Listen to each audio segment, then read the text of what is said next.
আঞ্চলিক আকাশসীমা বন্ধ থাকার কারণ দেখিয়ে আগামী ১৫ এপ্রিল পর্যন্ত বেশ কয়েকটি আন্তর্জাতিক ও আঞ্চলিক রুটের ফ্লাইট বাতিলের ঘোষণা দিয়েছে ওমান এয়ার।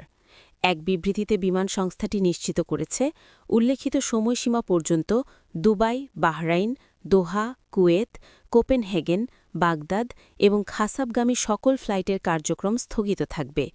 এই আকস্মিক পরিবর্তনের কারণে যাত্রীদের যে অনাকাঙ্ক্ষিত ভোগান্তি পোহাতে হচ্ছে, তার জন্য ওমান এয়ার কর্তৃপক্ষ আন্তরিকভাবে দুঃখ প্রকাশ করেছে। বিড়ম্বনায় পড়া যাত্রীদের পরবর্তী করণীয় সম্পর্কেও নির্দেশনা দেওয়া হয়েছে। বাতিল হওয়া ফ্লাইটের যাত্রীদের তাদের টিকিট ও বুকিং ব্যবস্থাপনার জন্য ওমান এয়ারের দাপ্তরিক ওয়েবসাইট বা মোবাইল অ্যাপ্লিকেশন ব্যবহার করার পরামর্শ দিয়েছে কর্তৃপক্ষ।